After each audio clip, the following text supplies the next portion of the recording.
അന്ന് ആദ്യം ഒരു ദിവസം തീരുമാനിച്ചാണ്, പക്ഷേ ആ ദിവസം എനിക്ക് വന്നെത്താൻ കഴിഞ്ഞില്ല. ബുദ്ധിമുട്ട് പിന്നീട് ഞാൻ അറിയിക്കുകയും ചെയ്തു. അങ്ങനെയാണ് രണ്ടാമത് വരുന്ന ദിവസം ആദ്യം തന്നെ ഇവിടെ എത്തിക്കൊള്ളാം എന്ന് പറഞ്ഞത്.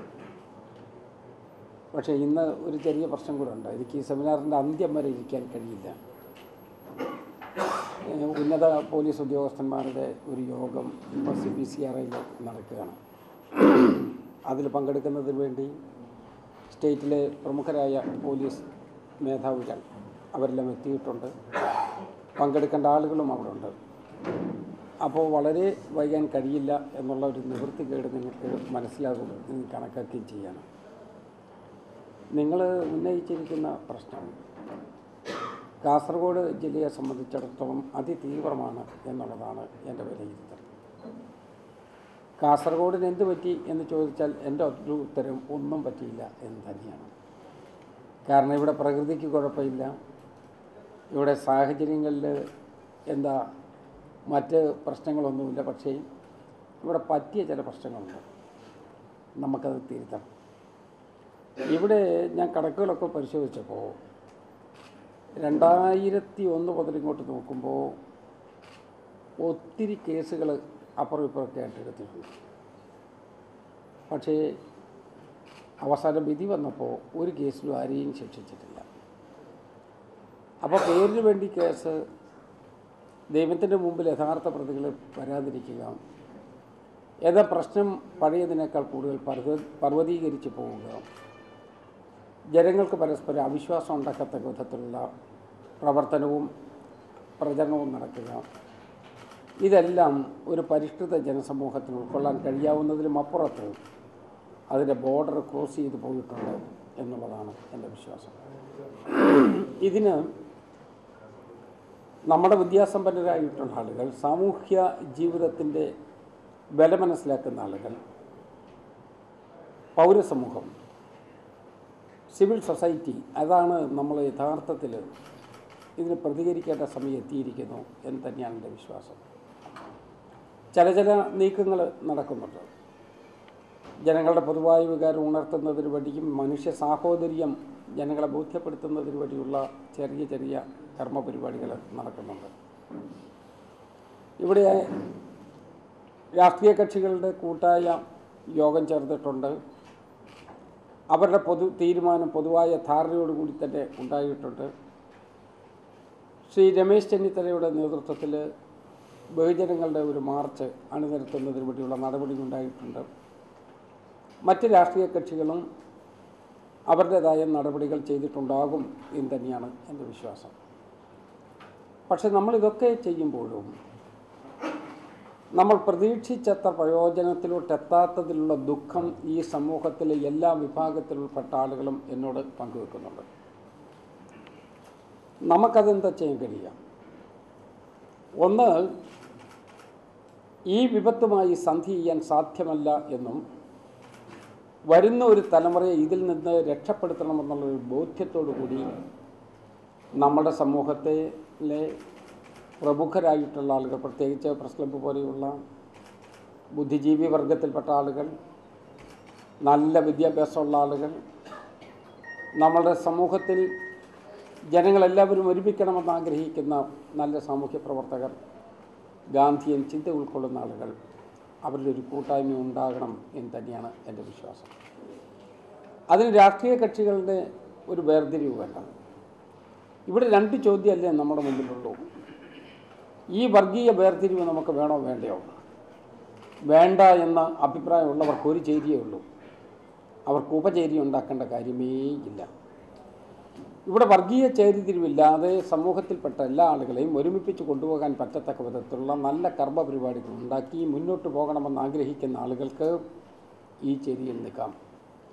മറുചേരിയിൽ പോകുന്നവർ ഒരുപക്ഷെ പരസ്യമായി അവരൊന്നും സമ്മതിക്കില്ലെങ്കിലും രഹസ്യമായി ഈ വേർതിരിവിനെ അംഗീകരിക്കുന്ന ആളുകളും. അപ്പം അതുകൊണ്ട് ഈ ഒന്നാം ചേരിയിൽപ്പെട്ട ആളുകളായി നമുക്കെല്ലാവർക്കും ഇവിടെ നിൽക്കണം. നമുക്കിവിടെ വർഗീയ ചേരിതിരിവ് വേണ്ട. മനുഷ്യനിലെല്ലാം മനുഷ്യരക്തം തന്നെയാണ്. അത് ആവശ്യമില്ലാത്ത കാര്യങ്ങൾക്ക് വേണ്ടി തെരുവിൽ വീണ് മനുഷ്യജീവിതം പൊലിഞ്ഞു പോകുന്നതിനുള്ള സാഹചര്യം ഉണ്ടാവരുത്. അതുകൊണ്ട് നമ്മളുടെ മനുഷ്യ സ്നേഹികളായിട്ടുള്ള ആളുകൾക്ക് ഒരു ചേരിയേ ഉള്ളൂ, അത് ജനസൗഹൃദ ചേരിയാണ്. ആ ചേരിയിൽ നമുക്ക് നിൽക്കണം. ജനസൗഹൃദ ചേരിയിൽ നമുക്ക് ഒരുമിച്ച് നിൽക്കാൻ തീരുമാനിച്ചാൽ, ഞാനത് വീണ്ടും പറയുന്നു, അതിന് രാഷ്ട്രീയ കക്ഷി ബന്ധങ്ങളില്ല, വേർതിരിവുകളില്ല. അതിൽ എല്ലാവർക്കും ഒരുമിച്ച് അണിനിരക്കാൻ കഴിയുന്നതാണ്. പക്ഷേ ഇതൊക്കെ ചെയ്തേ അടങ്ങൂ എന്ന് പിടിവാശിയുള്ള ആളുകളെ ഒഴിച്ച് ബാക്കി മുഴുവൻ ആളുകളെയും നമുക്ക് ഈ ഒന്നാം വിഭാഗത്തിൽ തന്നെ ചേർത്ത് നിർത്തണം. അതിൽ അഡ്മിനിസ്ട്രേറ്റീവായി ചില കാര്യങ്ങൾ ചെയ്യാനുണ്ട്, സാമൂഹ്യമായി നമ്മൾ ചെയ്യാനുള്ള കാര്യങ്ങളുണ്ട്. നമ്മുടെ സ്കൂളുകളിൽ, വിദ്യാഭ്യാസ സ്ഥാപനങ്ങളിൽ നമ്മൾ ചെയ്യേണ്ട കാര്യങ്ങളുണ്ട്. ഇങ്ങനെ അതുമായി ബന്ധപ്പെട്ട കുറേ കാര്യങ്ങളുണ്ട്. അഡ്മിനിസ്ട്രേറ്റീവായി ചെയ്യേണ്ട കാര്യങ്ങളെക്കുറിച്ച് ആലോചിക്കുന്നതിന് വേണ്ടിയാണ് ഞങ്ങൾ ഇന്ന് യോഗം ചേരുന്നത്. അപ്പോൾ അതുകൊണ്ട് ഞാനത് ചേരാൻ പോകുന്നൊരു യോഗത്തിന് മുമ്പ് യോഗ തീരുമാനം പറയാനായിട്ട് ശ്രമിക്കുന്നത് മൗഢ്യമായിരിക്കും. അതുകൊണ്ട് ഞാനത് പറയുന്നില്ല. പക്ഷെ ഒരു കാര്യം നിങ്ങൾക്ക് ഉറപ്പായി എടുക്കാം, ഇവിടെ ജനങ്ങൾ ഒരുമിച്ച് ജീവിക്കുന്നതിന് തടസ്സമായി നിൽക്കുന്ന ആളുകളെ, അവരെ ഒരു സാമൂഹ്യ വിരുദ്ധ രംഗത്തുള്ള ഒരാളുകളായിട്ടേ നമുക്ക് കാണാൻ പറ്റൂ. ജനങ്ങളിൽ ചേരിതിരിവുണ്ടാക്കാതെ ജനങ്ങളെ ഒരുമിപ്പിക്കുന്നതിന് വേണ്ടി ശ്രമിക്കുന്ന ആളുകളെ, അവർക്ക് ആവശ്യമായ പ്രൊട്ടക്ഷൻ കൊടുക്കാൻ ഒരു ഗവൺമെൻറ്റിന് ബാധ്യതയുണ്ട്. ചുരുക്കി പറഞ്ഞാൽ, ജനവിഭാഗങ്ങൾക്ക് ആവശ്യമായ എല്ലാ വിധത്തിലുമുള്ള പ്രൊട്ടക്ഷൻ ഗവൺമെൻറ് കൊടുക്കും. അത് കൊടുക്കാനുള്ള ബാധ്യത നമുക്കുണ്ട്. കാരണം ഭരണഘടന തന്നെ വാഗ്ദാനം ചെയ്തിട്ടുള്ളതാണ് മനുഷ്യൻ്റെ ജീവനും സ്വത്തിനും സംരക്ഷണം കൊടുക്കണമെന്നുള്ളത്. ആ സംരക്ഷണം നമ്മൾ ഉറപ്പാക്കും. അത് ഉറപ്പാക്കുന്നതിന് വേണ്ടി ഇൻറ്റേണലായി ചെയ്യേണ്ട ക്രമീകരണങ്ങൾ എന്തൊക്കെ എന്നതിനെക്കുറിച്ച് ആലോചിച്ച് ഞങ്ങൾ അഡ്മിനിസ്ട്രേറ്റീവായ ചില കാര്യങ്ങൾ ഇന്നത്തെ യോഗത്തിലെടുക്കും. രണ്ടാമത്തെ പ്രശ്നം നമ്മളുടെ സാമൂഹ്യമായ നമ്മളുടെ ഉത്തരവാദിത്തമാണ്. സാമൂഹ്യ ഉത്തരവാദിത്തത്തിനകത്ത് ഈ സമൂഹത്തിൽ ജനങ്ങളുമായി ഇടപഴകിപ്പോകുന്ന മുഴുവൻ ആളുകളെയും നമുക്ക് ഒരുമിപ്പിച്ച് നിർത്തി അവരുടെ ഉത്തരവാദിത്തം നിറവേറ്റുന്നതിന് വേണ്ടി കഴിയണം. നമുക്കെല്ലാവർക്കും കൂടി ഇപ്പോൾ ഏത് ചെറിയ പ്രശ്നമുണ്ടായാൽ പോലും അതെല്ലാം സ്വാഗത പ്രസംഗത്തിൽ സൂചിപ്പിച്ചതുപോലെ പേരിൻ്റെ അടിസ്ഥാനത്തിൽ ജാതി വേർതിരിവ് കണ്ടെത്തുകയാണ്. ഒരു മനുഷ്യൻ്റെ മനസ്സിൽ ജാതി വന്നുപെട്ടാൽ അവരെ നമുക്കൊന്ന് സർട്ടിഫൈ ചെയ്യാനുള്ള ഒരു മാർഗമുണ്ട്. പക്ഷേ വെറും ഒരു നിരപരാധിയെ അവൻ്റെ പേരിൻ്റെ അടിസ്ഥാനത്തിൽ ഇന്ന ജാതിയിലാണെന്ന് പതിച്ച് നടത്തി അവസാനം കുഴപ്പമുണ്ടാക്കുന്നത് ശരിയല്ല. ഇപ്പോൾ ഇവിടെ പല പല പ്രശ്നങ്ങളെക്കുറിച്ച് ചർച്ച ചെയ്തു. നമുക്ക് ആ പ്രശ്നത്തിൽ ഗവൺമെൻറ്റിനാവുന്നത്ര വിധത്തിൽ നിഷ്പക്ഷമായും നീതിപൂർവമായും നേരത്തെ ഞാൻ സൂചിപ്പിച്ചതുപോലെ ജീവനും സ്വത്തിനും സംരക്ഷണം കൊടുത്തുകൊണ്ടും നീതിബോധവും നീതിന്യായവും നിലനിർത്തുന്നതിന് ആവശ്യമായ നടപടിയെടുത്ത് ഗവൺമെൻറ് മുന്നോട്ട് പോകും. പക്ഷേ extra constitutional centre of powers ആയിട്ട് ഭരണഘടനാ അതീതമായ അധികാര കേന്ദ്രങ്ങളാക്കി നമുക്ക് ചിലതിനെ അംഗീകരിക്കാൻ പറ്റുമോ? ഇപ്പം നേരത്തെ പറഞ്ഞ സദാചാര പോലീസ്, ഇപ്പോൾ റിട്ടയർ ചെയ്ത പോലീസുകാരന്മാരെല്ലാം കൂടി ഏതെങ്കിലും ഒരു വാടകയ്ക്ക് വീടെടുത്ത് ഞങ്ങൾ പോലീസ് സ്റ്റേഷനാണ് എന്ന് പറഞ്ഞാൽ അത് പോലീസ് സ്റ്റേഷനാകുമോ? അത് പോലീസ് സ്റ്റേഷനാവില്ല. അത് പോലീസ് സ്റ്റേഷനാകണമെന്നുണ്ടെങ്കിൽ നിയമത്തിൻ്റെ ബാക്കിങ് വേണം. അതല്ലാത്തതെല്ലാം ഒരു പോലീസ് സ്റ്റേഷൻ എന്ന് അതിനെ വിളിക്കാൻ പറ്റില്ല. പിന്നെ എന്താ വിളിക്കേണ്ടത്? പേര് നിങ്ങൾ കിട്ടുമോ? നല്ല പത്രപ്രവർത്തകരല്ല, നിങ്ങൾക്ക് നല്ല നാമകരണം നടത്താൻ വൈദഗ്ധ്യമുള്ള ആളുകളാണ്. ഏതായാലും അതൊന്നും പോലീസ് സ്റ്റേഷനില്ല. അവർക്ക് പോലീസിൻ്റെ പേര് ഉപയോഗിക്കാനുള്ള അധികാരവും ഇല്ല. സദാചാര പോലീസ് എന്നൊക്കെ പറഞ്ഞ് ഞാൻ ഇവിടെ വന്നപ്പോഴാണ് ഞാൻ കേട്ടത്. അവരുടെ സദാചാരത്തെക്കുറിച്ച് വേറെ അന്വേഷിക്കണം, അത് വേറെ പ്രശ്നം, അതവിടെ നിൽക്കട്ടെ. അപ്പം ഞാൻ പറഞ്ഞു വന്നത്, അതൊക്കെ നമ്മുടെ നാട്ടിൽ നിയമസമാധാന ലംഘനം നടത്തുന്നതിന് വേണ്ടിയുള്ള സംഘടിതമായ നീക്കമായി കണ്ട് മാത്രമേ നമുക്കതിനെ കൈകാര്യം ചെയ്യാൻ പറ്റൂ. അതൊന്നും സദാചാരം നിലനിർത്തുന്നതിന് വേണ്ടിയല്ല. സദാചാരം നിലനിർത്തുന്നതിന് വേണ്ടിയുള്ള നടപടി നമുക്ക് നടത്തണം. അതുണ്ടല്ലോ, ഞാൻ അതിൻ്റെ പേരൊന്നും എണ്ണി പറയണ്ട. പറഞ്ഞാൽ അത് നമ്മുടെ ഓർബിറ്റിൻ്റെ അപ്പുറത്തായതുകൊണ്ടും നമ്മുടെ ചർച്ചാ വിഷയമല്ലാത്തത് കൊണ്ടും എന്തൊക്കെയാണ് സദാചാരം, എന്തൊക്കെയാണ് സദാചാര വിരുദ്ധം എന്നൊന്നും ഞാൻ ഡിഫൈൻ ചെയ്യാൻ മെനക്കെടുക്കുകയില്ല. പക്ഷേ ഇഷ്ടമില്ലാത്ത ആളുകളെ തല്ലുന്നതിന് വേണ്ടി ഏതെങ്കിലും മേൽവിലാസവും സ്റ്റിക്കറും മുട്ടിച്ചാൽ അതിനെ കൈകാര്യം ചെയ്യേണ്ടത് നിയമത്തിൻ്റെ അടിസ്ഥാനത്തിൽ തന്നെയാണ്. എനിക്കൊരാളിനെ ഇഷ്ടമില്ല, ഞാൻ എന്ത് ചെയ്യുന്നു? ഞാൻ ഉടനെ സദ്ഭാവന സംഘം എന്ന് പറഞ്ഞൊരു കൂട്ടരെ വെച്ച് തല്ലു തുടങ്ങുകയാണ്. അതെന്താ ഏർപ്പാട്? അത് നമുക്ക് ചെയ്യാൻ പറ്റുമോ? അത് ഏതെങ്കിലും സമൂഹത്തിൽ നമുക്ക് അംഗീകരിക്കാൻ കഴിയുമോ? ഞാൻ പറയുന്നു, അങ്ങനെ സദാചാരവിരുദ്ധമായ ഒരു പ്രവർത്തനം നമ്മുടെ സമൂഹത്തിൽ നടക്കുന്നു എന്ന് പരിപൂർണ ബോധ്യമുണ്ടെങ്കിൽ അതിനെതിരെ കോഗ്നിസിബിളായിട്ടുള്ള ഒരു കേസെടുക്കുന്നതിന് ഉത്തരവാദിത്തപ്പെട്ട ആളുകളുടെ മുമ്പിൽ അവർക്ക് എത്തിച്ചു കൊടുക്കാൻ ഒരു കുഴപ്പമില്ല. പക്ഷേ നിയമവും കോടതിയും വേറെയാണ്. നിയമം കയ്യിലെടുക്കാൻ ആരെയും അനുവദിക്കാൻ സാധ്യമല്ല എന്നുള്ളതാണ് ഞാൻ പറഞ്ഞതിൻ്റെ രത്ന ചുരുക്കം. ഇപ്പോൾ സ്കൂളിൽ നല്ല രൂപത്തിൽ അത് പ്രവർത്തിക്കുകയാണ്. ജനസൗഹൃദ പോലീസ് മൈത്രി പോലീസ് പദ്ധതിയുണ്ട്. അത് നേരത്തെ ഉള്ള ഒരു പോലീസ് കമ്മീഷൻ റിപ്പോർട്ടിൻ്റെ അടിസ്ഥാനത്തിൽ നമ്മൾ രൂപീകരിച്ചതാണ്. പക്ഷേ സ്കൂളുകളിലെ കുട്ടികളെ നമുക്ക് മതാതീതമായി നിലനിർത്തിക്കൊണ്ട് പോകത്തക്ക വിധത്തിൽ, നമ്മൾ ദേശീയ ലക്ഷ്യങ്ങളിലേക്ക് കൊണ്ടുപോകത്തക്ക വിധത്തിൽ, നാഷണൽ പ്രൈഡ് അവരിൽ വളർത്തിയെടുക്കത്തക്ക വിധത്തിലുള്ള ഒരു സംവിധാനം കൂടിയാക്കി നമുക്കതിനെ മാറ്റാൻ കഴിയുമോ എന്ന് നമ്മൾ പരിശോധിക്കുകയാണ്. കാസർഗോഡ് അതിൻ്റെ നമ്പർ കൂട്ടണമെങ്കിൽ നമ്മൾ കൂട്ടും, ആവശ്യമായ നടപടിയെടുക്കും, അതിനുവേണ്ടിയുള്ള ക്രമീകരണത്തിലേക്ക് നമ്മൾ പോകും. അതോടൊപ്പം ഞാൻ പഴയ റെക്കോർഡുകൾ പരിശോധിച്ചപ്പോൾ ഇവിടെ ചില മേഖലകൾ ക്രൈം റേറ്റ് വളരെ കൂടുന്നു എന്ന് മാത്രമല്ല, അതിൽ ചില ആളുകളെ നമുക്ക് പിടിയും കിട്ടുന്നില്ല. ആ പ്രതികൾ അബ്സ്കൗണ്ടിങ്ങാണ്, സ്ഥിരം അബ്സ്കൗണ്ടിങ് പ്രതികളായിട്ട് നിൽക്കുകയാണ്. എന്താണെന്ന് പരിശോധിക്കണം. എന്താണ് അങ്ങനെ ഒരു സംഭവം ഉണ്ടാകാൻ കാരണം എന്ന് നമുക്ക് പരിശോധിക്കണം. ആരുടെയെങ്കിലും ഒത്താശയോടുകൂടിയാണോ അതുണ്ടാവുന്നത്? ഇനി ഉദ്യോഗസ്ഥന്മാരോ ഉദ്യോഗസ്ഥരല്ലാത്തവരോ അങ്ങനെയുള്ള ആളുകളുടെ ഒത്താശയോടുകൂടിയാണോ ചെയ്യുന്നത് എന്ന് നമുക്ക് പരിശോധിക്കണം. അതോടൊപ്പം നമുക്ക് പോലീസ് സംവിധാനത്തിൽ ആവശ്യമായ ക്രമീകരണം നടത്തണമെന്ന് ബോധ്യപ്പെട്ടാൽ അതും ചെയ്യും. അത് ചെയ്ത് ശക്തിപ്പെടുത്തും. അത് പോലീസ് ജനങ്ങളെ മർദ്ദിക്കുന്നതിൽ ഉപാധിയായിട്ടല്ല. എനിക്കങ്ങനെ ഒരു കാഴ്ചപ്പാടേയില്ല. ഈ ഗവൺമെൻറ് കീഴിലുള്ള പോലീസ് അത് ജനങ്ങളെ മർദ്ദിക്കുന്നതിൽ ഉപാധിയാക്കിയ പോലീസ് ഞങ്ങളെ മാറ്റില്ല. അതേസമയം ജനങ്ങൾക്ക് കോൺഫിഡൻസ് ഉണ്ടാക്കണം. പോലീസ് ഏകപക്ഷീയമായി പെരുമാറുന്നു, അല്ലെങ്കിൽ നീതിബോധത്തെ അവർ വകവയ്ക്കുന്നില്ല, അങ്ങനെ ഒരു ആക്ഷേപം ഉണ്ടായാൽ ആ പോലീസിൻ്റെയും ക്രെഡിബിലിറ്റി അത് ബാധിക്കും. അതുകൊണ്ട് നിഷ്പക്ഷമായി പോകണം. ലോക്കലായി ഉണ്ടാകുന്ന ഈ ചില സ്ഥലങ്ങളിൽ ഇങ്ങനെ കേന്ദ്രീകരിച്ച് വരുന്ന സാഹചര്യങ്ങളുണ്ട്. കോംപ്രമൈസ് ചെയ്തു പോകുന്ന സാഹചര്യ രൂപത്തിൽ വരരുത്. അങ്ങനെ ഒരു നല്ല രൂപത്തിൽ പോലീസ് സംവിധാനവും മെച്ചപ്പെടുത്തുന്നതിന് വേണ്ടി നമുക്ക് എന്താ മാനസികമായ മാറ്റം? ഒരുപോലെ തൊട്ടയൽവക്കത്തെ വീടുകളിലായി ജനിച്ചു, ഒരുപോലെ അവർ സ്കൂളിൽ പോയി, ഒരുപോലെ അവർ കളിച്ചും ചിരിച്ചും വളർന്നു. ജീവിതത്തിൽ ഒരു ഘട്ടത്തിലെത്തിയപ്പോൾ രണ്ട് മാർഗത്തിലൂടെ അവർക്ക് ജീവസന്ധാരണത്തിന് വേണ്ടിയുള്ള മാർഗം തേടേണ്ടി വന്നു.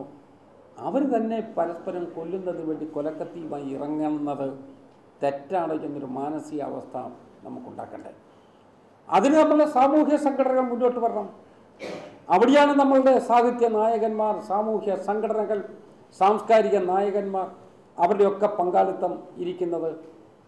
അവിടെ ജാതി മുറിച്ച് ആളുകളെ പരസ്പരം വേർതിരിച്ച് ഇതിനകത്ത് ഒരു വെടവുണ്ടാക്കാൻ ശ്രമിക്കുന്ന ആളുകളുണ്ടെങ്കിൽ അതിന് തമ്മിൽ ഒരു ഹീലിംഗ് ടച്ച് നടത്തി ഒരുമിപ്പിക്കുന്നതിന് വേണ്ടി സമൂഹത്തിൽ ഞാൻ നേരത്തെ പറഞ്ഞ വിധത്തിലുള്ള ആളുകളെ നമുക്ക് രംഗത്ത് കൊണ്ടുവരേണ്ടി വരും. അതിൽ നമ്മളുടെ സാംസ്കാരിക നായകന്മാർക്കൊക്കെ നല്ല പങ്കാണുള്ളത്. ഞങ്ങൾ അവരെ കൂടി സമീപിക്കുന്നുണ്ട്. അവർ കൂടി ഈ മൂവ്മെൻറ്റിനോടൊപ്പം ചേരണം എന്നുള്ള പക്ഷമാണ് എനിക്കുള്ളത്. അങ്ങനെ ഞാനിപ്പോൾ പറയുന്ന ശ്രീ യേശുദാസിനെ പോലെയുള്ള പ്രമുഖന്മാർ, അല്ലെങ്കിൽ നമ്മുടെ കലാരംഗത്തുള്ള അതിപ്രശസ്തന്മാരായിട്ടുള്ള ആളുകൾ, അവരെ എല്ലാവരെയും നമുക്ക് ഈ ഒരു പൊതുലക്ഷ്യത്തിൽ, അതൊരു ദേശീയ ലക്ഷ്യമാണ്, ആ പൊതുലക്ഷ്യത്തിലേക്ക് കൊണ്ടുവരുന്നതിന് വേണ്ടിയുള്ള പരിശ്രമം നമുക്ക് ഉണ്ടാവണം. ഇവത്ത് നമ്മളിൽ ചിലർക്കെങ്കിലും വന്നിട്ടുണ്ടോ? ഇവിടെ ആർക്കും ഇല്ലെന്ന് എനിക്കറിയാം. പക്ഷേ ഇവിടെ ഈ സമൂഹത്തിലെ ചിലർ ക്യാൻസർ ബാധ പോലെ പിടിച്ചിട്ടുള്ള ഇതിൻ്റെ വേരറുത്ത് കളയുന്നതിന് വേണ്ടിയുള്ള പരിശ്രമം നമുക്ക് കൂട്ടായി നടത്തണം എന്നാണ് എൻ്റെ അഭിപ്രായം. നമ്മൾ ജീവിക്കുന്ന ഈ സാഹചര്യത്തിൽ നമ്മളെ കൺമുമ്പിൽ വെച്ച് നമ്മുടെ കുഞ്ഞിനെ കൊന്ന് മണ്ണിലിടുന്നത് നമുക്ക് യോജിക്കാൻ കഴിയുമോ? ആരെങ്കിലും ആ മനുഷ്യത്വഹീനമായ നടപടിയോട് കണ്ണടച്ചു കൊടുക്കുമോ? അതുകൊണ്ട് ഗവൺമെൻറ്റിനുള്ള പങ്ക്, ആ റോൾ ശക്തമായി നമുക്ക് മുന്നോട്ട് കൊണ്ടുപോകേണ്ടി വരും.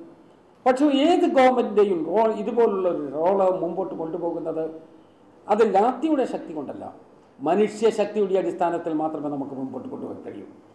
അവിടെയാണ് ഇതിനനുകൂലമായ ഒരു ചിന്ത ഈ സമൂഹത്തിൽ കൊണ്ടുവരുന്നതിന് വേണ്ടി ഈ വേദിയിൽ എല്ലാ രാഷ്ട്രീയ പാർട്ടിയിൽപ്പെട്ട നേതാക്കന്മാരുണ്ട്. അവർ ബഹുജന സംഘടനാ നേതാക്കന്മാർ മാത്രമല്ല, ജനപ്രതിനിധികൾ കൂടിയാണ്. ഒരുമിച്ച് തീരുമാനമെടുക്കണം. ഇവിടെ വന്നിരിക്കുന്ന ഒരു പ്രശ്നം, നമ്മൾ ഓൾ പാർട്ടി മീറ്റിംഗ് പല ഘട്ടങ്ങളിൽ കൂടിയിട്ടുണ്ട്. എല്ലാവരും കൂടി അങ്ങോട്ടും ഇങ്ങോട്ടും നന്നായിട്ട് സരസമായി സംഭാഷണം നടത്തി പിരിയാറുണ്ട് എന്നാണ് ഞാൻ അറിയുന്നത്. ആ യോഗത്തിൽ കുറേ കാര്യങ്ങൾ പറയും, കുറേ തീരുമാനിക്കും, അതിനുശേഷം പിരിയും. പക്ഷേ പ്രശ്നം വീണ്ടും പ്രശ്നമായി തന്നെ നിൽക്കുകയാണ്. അപ്പോൾ അത് നമുക്കിതുപോലുള്ള യോഗങ്ങൾ പ്രഹസനമായി മാറാത്ത വിധത്തിൽ നമുക്ക് അതിന് ഗൗരവം കൊടുക്കണം. അതിൽ എടുക്കുന്ന തീരുമാനങ്ങൾ ഉത്തരവാദിത്വമുള്ള ആളുകൾ അവർ ഷെയർ ചെയ്ത് ഓരോ ഉത്തരവാദിത്വം ഏറ്റെടുക്കുന്ന ആളുകൾ അത് നിർവഹിക്കുന്നതിന് വേണ്ടിയുള്ള മാനസികാവസ്ഥയിലേക്ക് വരണം. ഇതെല്ലാം കൂടി ഒരുമിച്ച് നമുക്ക് കൊണ്ടുപോകാൻ കഴിഞ്ഞു എങ്കിൽ മാത്രമേ കുറേ കാലമായി ഇവിടെ നിൽക്കുന്ന, ഇപ്പോൾ കുറച്ച് നാളായി വളരെ അഗ്രിവേറ്റ് ചെയ്തിട്ടുള്ള ഈ നമ്മുടെ മനസ്സിൽ നിന്നും മണ്ണിൽ നിന്നും മാറ്റിക്കളയാൻ പറ്റൂ. അതിനുവേണ്ടിയുള്ള ശ്രമം നടത്തണം. ആ കൂട്ടായ ശ്രമത്തിൽ കാസർഗോഡ് പ്രസ് ക്ലബ്ബ് ഇന്ന് മുന്നോട്ട് വച്ചിരിക്കുന്ന ഈ കാൽവയ്പ് നിങ്ങളെ 100% ഈ സമൂഹം അംഗീകരിക്കുമെന്ന് എനിക്കറിയാം. നല്ല രൂപത്തിൽ ഇതിന് റിസൾട്ട് ഉണ്ടാവട്ടെ എന്ന് ഞാൻ പ്രാർത്ഥിക്കുകയാണ്. ഞാൻ വീണ്ടും കാലമായി ഞാൻ കാണുന്നില്ല, അതൊക്കെ കാടൻ നീതിയാണ്. എനിക്ക് മുമ്പിൽ നീ വേണ്ട എന്ന് പറയുന്ന കാടൻ നീതി, ആ കാടൻ നീതിക്ക് ഈ കാലഘട്ടത്തിൽ പിടിച്ചു നിൽക്കാൻ പറ്റുമോ? പറ്റരുത്. ആ നീതിക്ക് വേണ്ടി നമുക്ക് തലകുനിച്ചു കൊടുക്കാൻ പറ്റുമോ? സാധ്യമല്ല. അതിൽ നിന്ന് എത്രയോ കാലം നമ്മൾ യാത്ര ചെയ്തിരിക്കുന്നു. ആ പരിഷ്കൃത സമൂഹത്തിൻ്റെ പ്രതിനിധികളായി നമ്മൾ നിന്നുകൊണ്ട് ഈ തെറ്റായ പ്രവണതകൾ ഈ മണ്ണിൽ ഇനിയും വളർന്ന് മുന്നോട്ട് പോകാതിരിക്കുന്നതിന് വേണ്ടി നമുക്ക് ഒത്തൊരുമിച്ച് നിൽക്കാം. നിങ്ങളുടെ ഈ നടപടിയെ ഞാൻ ഒരിക്കൽ കൂടി ശ്ലാഘിച്ചുകൊണ്ട്, ഞാൻ കൂടി ഇരിക്കുമ്പോൾ നിങ്ങൾക്ക് ചോദിക്കാൻ എന്തെങ്കിലും ചോദ്യം ഇനി എൻ്റെ പ്രസംഗത്തിൽ അവശേഷിക്കുന്നു എങ്കിൽ ആ ചോദ്യം കൂടി 1-2 മിനിറ്റ് കൊണ്ട് എന്നോട് ചോദിച്ചാൽ ഞാനും ഫ്രീ, നിങ്ങളും ഫ്രീ. പക്ഷെ ഒരു കാര്യത്തിൽ ആർക്കും അഭിപ്രായ വ്യത്യാസം ഉണ്ടാവില്ല. നമുക്ക് അങ്ങോട്ടും ഇങ്ങോട്ടും കൊല്ലുന്ന രാഷ്ട്രീയം വേണ്ട. ആളുകളുടെ കഴുത്ത് വെട്ടിയിട്ടുള്ള ഒരു ആധിപത്യം ഉണ്ടാക്കേണ്ട. അതൊരു ബാർബേറിയനിസമാണ്. നമുക്ക് ആ കാടത്വത്തിലോട്ട് പോകേണ്ട. അതുകൊണ്ട് അതിനാവശ്യമായ രൂപത്തിൽ പോലീസ് സംവിധാനം എന്തൊക്കെ സഹായം ചെയ്യണമോ ആ സഹായം എല്ലാം പോലീസും ചെയ്തിരിക്കും. സ്റ്റുഡൻറ്റ് പോലീസിങ് സിസ്റ്റം അവിടെയുള്ളതെല്ലാം ചെറുപ്പക്കാർ കുട്ടികളിലെ, പക്ഷേ ആ കുട്ടികളെല്ലാം സ്കൂളുകളിലെ ഓൺഗോയിങ് സ്റ്റുഡൻസാണ്. അങ്ങനെ ഒരു വ്യത്യാസമുണ്ട്. സ്കൂളിൽ വരുന്നത് അവിടെ വരാൻ അർഹതപ്പെട്ട സ്റ്റുഡൻസിൻ്റെ ഉള്ളൂ. അതിന് പുറത്തുള്ള ആളുകളായിരിക്കാൻ ചിലപ്പോൾ ഈ പറയുന്ന കാറ്റഗറി വന്നു പെടാൻ സാധ്യതയെന്ന് എനിക്ക് തോന്നുന്നു, ചോദ്യത്തിൽ നിന്ന് ഞാൻ അനുമാനിക്കുന്നത്. നമുക്കിപ്പോൾ പോലീസ് ഇവിടെ ചെറുപ്പക്കാരുമായി ഏറ്റുമുട്ടുക എന്നുള്ളത് പോലീസിൻ്റെ ധൈര്യമല്ല. അതേസമയം ചെറുപ്പക്കാരെ പോലീസുമായിട്ട് ഏറ്റുമുട്ടുന്നതിന് വേണ്ടിയുള്ള സാഹചര്യം ഉണ്ടാക്കി ഇഷ്യൂവിന് മറ്റൊരു പ്രതലമുണ്ടാക്കാൻ ശ്രമിക്കുകയാണെങ്കിൽ നമ്മുടെ സമൂഹം തന്നെ അതിൻ്റെ ഒന്ന് പറയേണ്ടത്. അങ്ങനൊരു പ്രതലം നമുക്ക് ഉണ്ടാക്കരുത്. ആ പാവങ്ങൾ കുട്ടികൾ അവരെ വേറെ രൂപത്തിലൊക്കെ തെറ്റിദ്ധരിപ്പിച്ച് കൺഫ്രണ്ട് ചെയ്യാൻ ഏറ്റവും എളുപ്പം ഏതാണ്? പോലീസുമായിട്ട്. വേറൊരു ബുദ്ധിമുട്ടുമില്ലല്ലോ. അപ്പോഴേക്കും പിന്നെ പ്രശ്നം വേറെ രൂപത്തിൽ വരികയാണ്. നമുക്കങ്ങനെ കൊണ്ടുപോകരുത്. അങ്ങനെ കൊണ്ടുപോകുക ഇത് ലോ ആൻഡ് ഓർഡർ പ്രശ്നമല്ലല്ലോ. ഇവിടെ പോലീസുമായിട്ട് കൺഫ്രണ്ട് ചെയ്യണമെങ്കിൽ അത് ലോ ആൻഡ് ഓർഡർ പ്രോബ്ലം ആകണ്ടേ? ഇപ്പോൾ വർഗീയ സംഘർഷം ലോ ആൻഡ് ഓർഡർ പ്രോബ്ലമാണ്. വർഗീയ സംഘർഷത്തെ നമ്മൾ ലോ ആൻഡ് ഓർഡറിൻ്റെ അടിസ്ഥാനത്തിൽ കൈകാര്യം ചെയ്താൽ എവിടെയെങ്കിലും ഫലപ്രാപ്തി ഉണ്ടാകുമോ? അപ്പോൾ തുല്യമായിട്ട് നമുക്ക് കേസിൽ വാദിയെ പ്രതിയെ കണ്ടെത്താൻ പറ്റുമോ?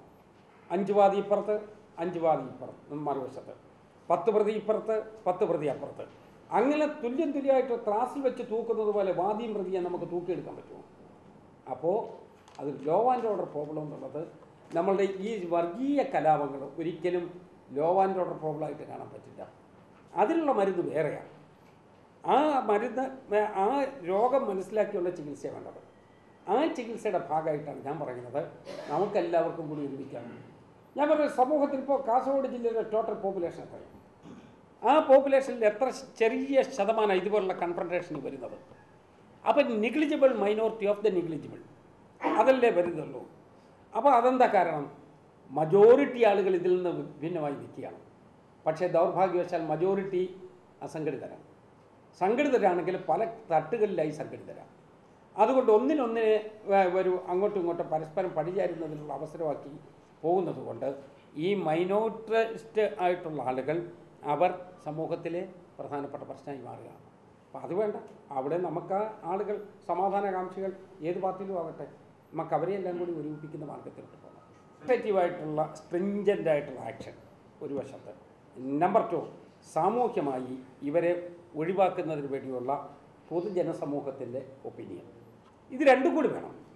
അപ്പോൾ ഇവരെ ഈ കലാപം ഉണ്ടാക്കുന്ന ആളുകളെ സാമൂഹ്യ ബഹിഷ്കരണം നടത്തണം. അത് വേണമെന്ന് പറഞ്ഞാൽ സൊസൈറ്റിയിൽ അതിനകത്ത് സിവിൽ സൊസൈറ്റിയിൽ അതിന് അനുകൂലമായ ഒരു ചിന്ത വേണം. അവിടെയാണ് നമ്മളെല്ലാവരും കൂടി ഒരുമിച്ച് നിൽക്കുന്നത്. അപ്പോൾ അതുകൊണ്ട് അത് നമുക്ക് ഒരുമിപ്പിച്ച് കൊണ്ടുപോകണം. അതേസമയം കലാപം നടത്തുന്ന ആളുകളെ നമുക്ക്